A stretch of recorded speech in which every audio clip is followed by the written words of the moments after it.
But where do they spend the hours when they're not behind the wheel? If they're lucky, they have a sleep cab, usually separated from the driver's seat by a sheet or some partition. It holds a twin mattress and maybe a microwave and possibly a small mini fridge under the storage compartment. But where do they spend the hours when they're not behind the wheel? If they're lucky, they have a sleep cab, usually separated from the driver's seat by a sheet or some partition. It holds a twin mattress and maybe a microwave and possibly a small mini fridge under the storage compartment. Yeah, really good. Many of you wrote did, but where did they spend? No, we're talking do. So once again, in the past, now, and in the future, okay? This is an ongoing situation. Where do they spend the hours? The hours when they're not working. We know when they're driving, they're behind the wheel, but when they're not behind the wheel, where do they spend the hours? A hotel's too expensive, a restaurant's too expensive. Where do they spend the hours? That's the question. Let's listen here. Where do they? But where do they? But where do they spend the? But where do they spend the? But where do they spend the? But where do they? But where do they? Where do they spend? Where do they? Where do they? Where do they? So it's not really a do. We're hearing more of a where do they? And that totally makes sense because we know to infinitive. To has 7 pronunciations, right? Da, ta, ta, da, ta, d, t, and to. Okay? So do can have the same situation, but once again, it's going to almost always be right here. These are the common ones. We're not going to say t for do, but we're going to have it's possible to hear da. It's possible to hear duh, but definitely we can hear duh and, of course, do. Okay? And right now we're hearing duh. Where do they? Where do they? Where do they? Where do they? Do they? Where do they?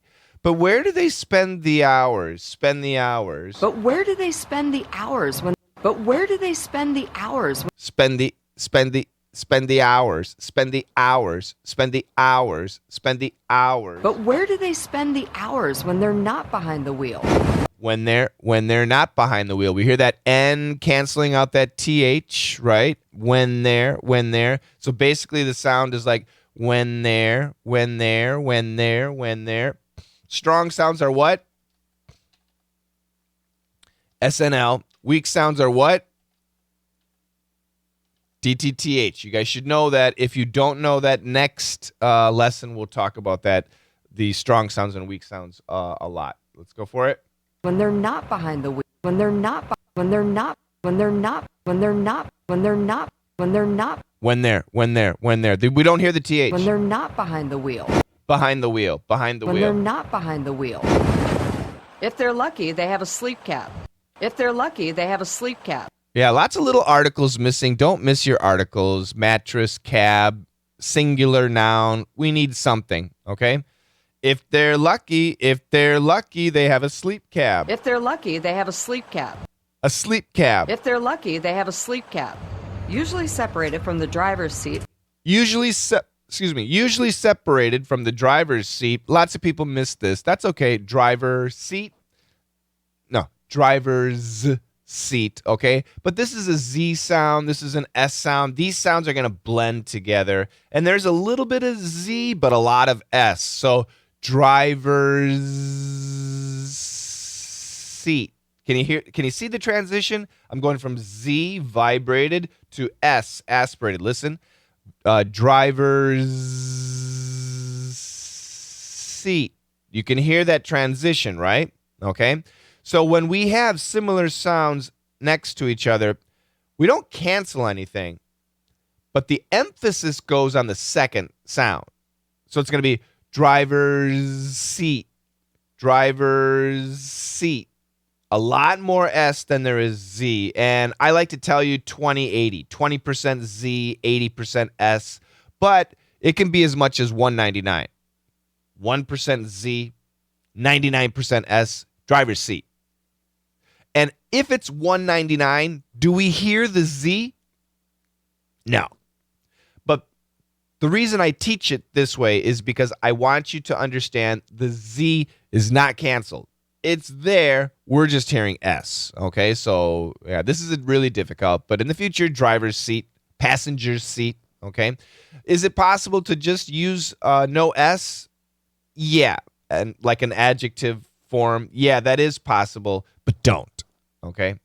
Anyway, usually separated from the driver's seat by a sheet or some partition. Usually separated from the driver's seat by a sheet or some by a sheet. By a sheet. By a sheet. By a sheet. By a sheet or some partition. It holds a twin mattress.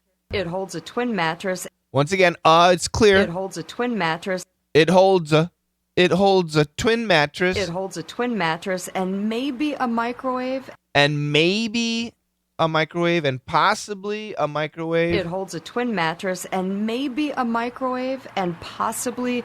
Same emphasis. Maybe, possibly. Same meaning, right? But to avoid redundancy, they use different words. Possibly a small mini fridge under. Mini fridge is actually one word. Twin mattress, actually no hyphen. So there's a lot of controversy. Do we put a hyphen here? Is it two words? Is it one word? Is it one word? Is it hyphenated? Is it two words? There's some flexibility. And I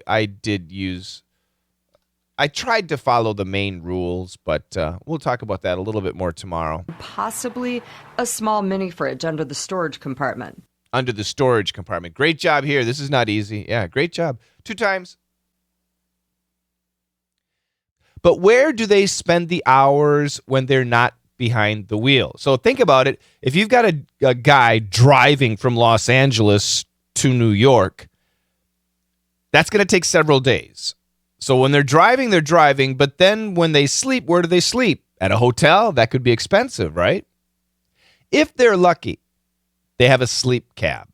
And what that means is they're driving here. Here's the driver's seat, and behind them, there's a place where they can sleep. There's a bed. It's usually not that nice, but anyway, it's a bed. It's free, right? It's a bed. That's a sleep cab, just a bed. That's it. Usually separated from the driver's seat by a sheet or some partition. And in the video, you can see the guy climbing back into his sleep cab. Cabin. It's just short for cabin. It holds a twin mattress. A twin mattress, again, there's a picture in the glossary. A twin mattress is a mattress for one adult. And maybe a microwave. Maybe. Not the old trucks. And possibly a small mini fridge for water or food under the storage cabinet. Maybe. Possibly. But where do they spend the hours when they're not behind the wheel? If they're lucky, they have a sleep cab, usually separated from the driver's seat by a sheet or some partition. It holds a twin mattress and maybe a microwave and possibly a small mini fridge under the storage compartment. But where do they spend the hours when they're not behind the wheel? If they're lucky, they have a sleep cab, usually separated from the driver's seat by a sheet or some partition. It holds a twin mattress and maybe a microwave and possibly a small mini fridge under the storage compartment.